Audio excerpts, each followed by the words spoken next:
नमस्कार दोस्तों, आप देख रहे हैं धर का ज्ञान। आज के इस वीडियो में हम आपके लिए लेकर आए एक नई कहानी जिसका शीर्षक है सांप और नेवला। तो चलिए शुरू करते हैं आज की वीडियो। एक राज्य में एक ब्राह्मण दंपत्ति रहा करते थे। उनकी शादी के कई साल हो जाने के बाद भी कोई संतान न होने की वजह से ब्राह्मण की पत्नी काफी दुखी रहने लगी थी।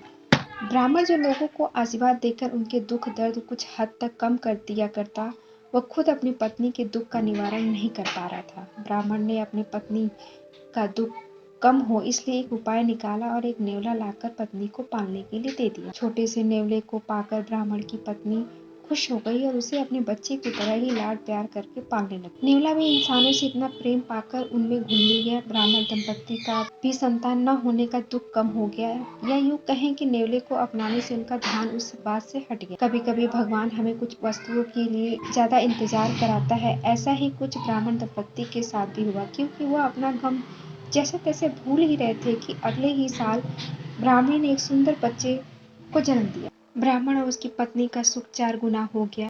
वे अब अपने बच्चे को और नेवले को साथ में ही पाल पोस कर बड़ा करने लगे। पड़ोसी उन्हें अक्सर सलाह दिया करते कि नेवले को अब बच्चे के साथ रखना काफी खतरनाक हो सकता है, क्या पता ये जानवर कब क्या कर बैठे। लेकिन दंपत्ति को नेवले पर पूरा भरोसा था, क्योंकि जब से वे उसे अपने घर लाए थे तब से लेकर उसने कभी कोई ऐसी हरकत नहीं की जो उसे नहीं करनी चाहिए थी। खैर ऐसे ही कुछ महीने बीत गए। एक दिन ब्राह्मणी का व्रत था, इसलिए वो अपने पति को बच्चे का ध्यान रखने को कहकर मंदिर चली गई।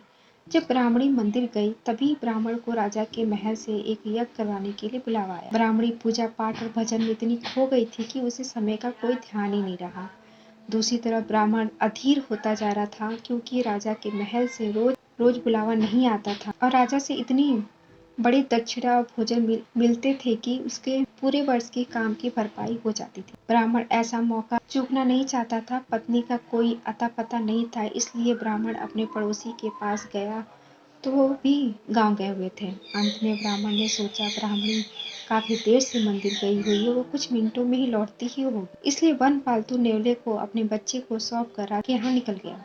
नेवला अपने मालिक की बात मानकर आज्ञाकारी बेटे की तरह बच्चे के पास बैठकर उसके ऊपर नजर रखने लगा। कुछ देर बाद बच्चे की पैरवी कर रहे नेवले की नजर बच्चे की तरफ तेजी से बढ़ते हुए सांप के ऊपर पड़ती है और नेवला बच्चे को कोई नुकसान न हो इसलिए सांप पर पूरी जी जान से टूट पड़ा। 20 मिनट चली लड़ाई के बाद नेवला सांप को मारने में सफल हुआ और उसने सांप के टुकड़े टुकड़े कर दिए। सांप के खून से नेवले का मुंह और हाथ भीग गया।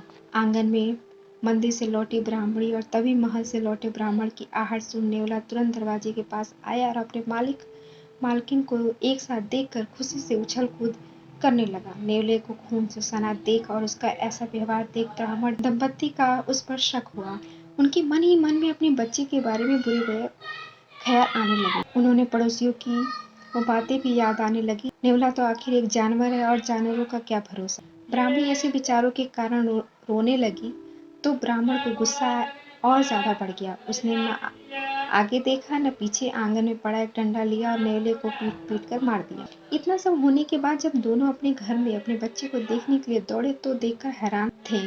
उनका बच्चा मजे में खेल रहा था और उन्हें तब बड़ा झटका लगा जब पालने से थोड़े दूरी जहरीली सांप के कई टुकड़े पड़े हुए थे। वे दोनों गुस्से में अपना आपा खोकर अपने बच्चे के रक्षक के ही भक्षक बन बैठे। सच्चाई का पता चलते ही दोनों पश्चाताप की आग में जलने लगे।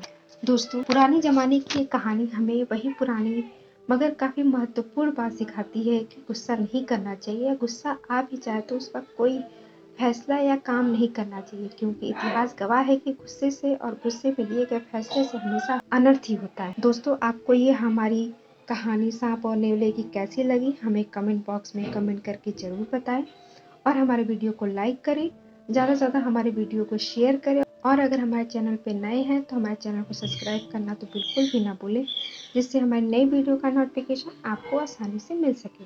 धन्यवाद।